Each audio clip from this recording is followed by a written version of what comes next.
యాని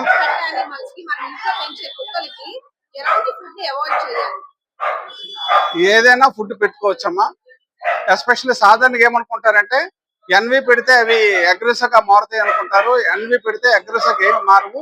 ఏదైనా లిమిటెడ్ పెట్టుకుంటే ఎలాంటి ప్రమాదం ఉండదు. వారానికి ఒక్కసారి స్నానం చేస్తే సరిపోతుంది. వారానికి ఒకసారి స్నానం చేస్తే సరిపోతుంది. కానీ కొంతమంది ఏం చేస్తారంటే ప్రతిరోజు స్నానం చేస్తే బాగుంటుంది అనుకుంటారు. కారణం ఏంటంటే వాటికి హెయిర్ ఎక్కువ ఉంటుంది, హెయిర్ కోట్ ఎక్కువ ఉంటుంది. ఆ హెయిర్ కోట్ ఎక్కువగా ఉన్నందువలన స్నానం చేస్తే వాటికి డెర్మటైటిస్ వచ్చే అవకాశం ఉంది. కాబట్టి వారానికి ఒకసారి చేస్తూ ప్రతిరోజు కూంబింగ్ కనీసం 3-4 సార్లు కూంబింగ్ చేస్తే దానిలో ఉన్న డస్ట్ కానీ లేదంటే ఇతరత్ర పదార్థాలు కానీ బయటకు వచ్చేస్తే అప్పుడు స్కిన్ కోట్ బాగుంటుంది. టిక్స్ అనేవి ఎక్కువగా వర్షాకాలంలో చలికాలంలో ప్రధానంగా వాటికి వచ్చే సమస్యలు టిక్స్ ఒకటి. సో వాటిని ఎలా అవాయిడ్ చేయాలి? షాంపూ స్ప్రేస్ చేసి ఎంత హైజీనిక్ ఉన్నా డాగ్స్ కి అవన్నీ కంపల్సరిగా పట్టేస్తూ రక్తాన్ని క్లీన్ చేస్తూ ఉంటాయి. సో టిక్స్ ని అవాయిడ్ చేయాలంటే ఫుడ్ లో జాగ్రత్తలు తీసుకోవాలా లేకపోతే డాగ్ మెయింటెనెన్స్ లో జాగ్రత్తలు తీసుకోవాలా? టిక్స్ ని అవాయిడ్ చేయాలనుకుంటే ఫుడ్ వల్ల అది రాదమ్మా. కేవలం చుట్టూ పరిసరాల్లో ఉన్నటువంటి టిక్స్ వల్ల అది వ్యాప్తి చెందుతూ ఉంటుంది. మెయిన్ శానిటేషన్ చాలా ఇంపార్టెంట్.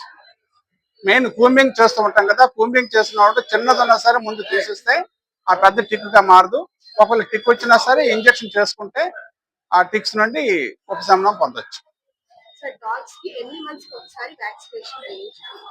ఎవ్రీ ఇయర్ చేసుకోవాలి.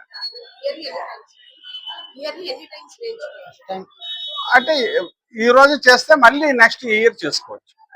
ప్రతి ఇయర్ తప్పనిసరిగా చేసుకోవాలి. 3 months తో ఒకసారి చేయించుకోవాలి. First dose.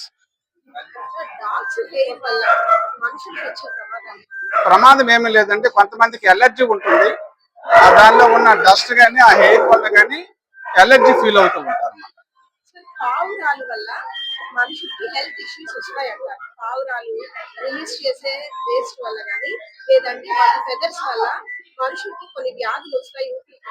అది నిజంగా వాస్తవం. అంటే పావురాలు వాటితో రెట్ అంటాం కదండి, వాటితో ఎక్స్క్రిటాలో పారాసైట్స్ ఉండొచ్చు. దాని వలన మనకి వ్యాప్తి చెందే నీటి ద్వారా కానీ ఆహారం ద్వారా కానీ మనకి వచ్చే ప్రమాదం ఉంది.